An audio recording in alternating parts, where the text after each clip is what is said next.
Ça n'est pas possible. Alors, j'avais initialement prévu une chronique instructive, enrichissante et passionnante, comme d'habitude. Malheureusement, on m'a demandé de parler des Anglais. Autant vous dire que ça ne va pas voler bien haut. C'est dommage, parce que dans mon papier initial, j'expliquais comment résoudre le conflit au Moyen-Orient grâce à une blanquette de veau à l'ancienne et 7 rouleaux de scotch. Tant pis pour la paix, adressez vos reproches à la direction.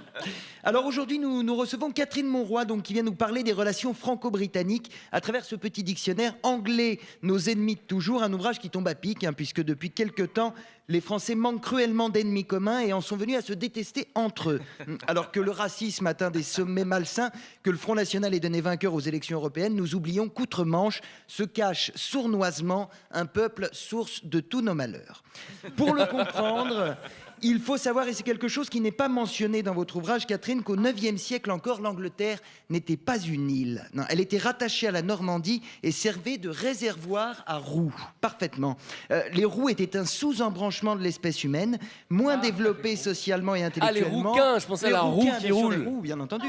Et surtout dépourvus d'âme. Alors, à l'époque, la population de roux était régulée par les Français. Ils étaient chassés pour leur fourrure flamboyante, qui faisait fureur dans les soirées mondaines, et leur sang était utilisé comme engrais pour fertiliser la terre. Sacrifier un roux sur les semis assurait une récolte prospère. Et tout est bon dans le roux, puisqu'une fois lyophilisée, la peau du roux était réduite en poudre pour produire une boisson délicieuse, le thé.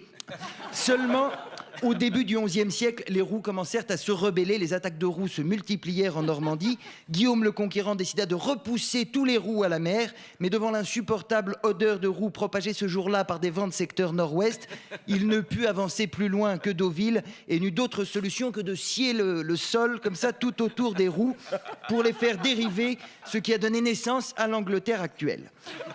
Libres et affranchis, sans prédateurs naturels, les roux se sont reproduits à grande vitesse et ont fondé une civilisation proche de la nôtre avec des individus à forme quasi humaine qu'on appelle vulgairement les Anglais.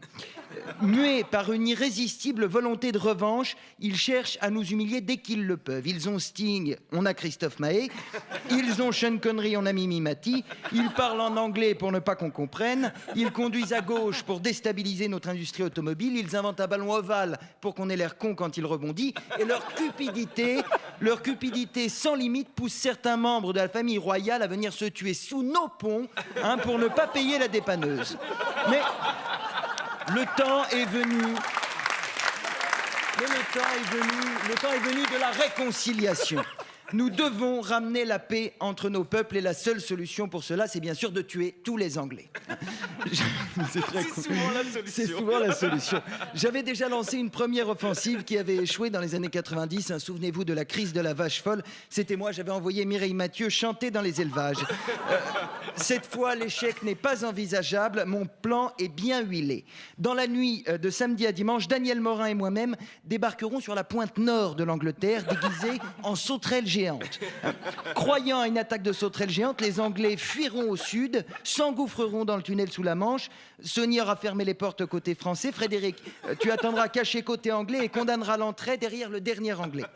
Piégés, sans eau et sans nourriture, ils mourront en quelques jours. Libre à nous ensuite de les lyophiliser pour en faire du thé. Merci de m'avoir écouté.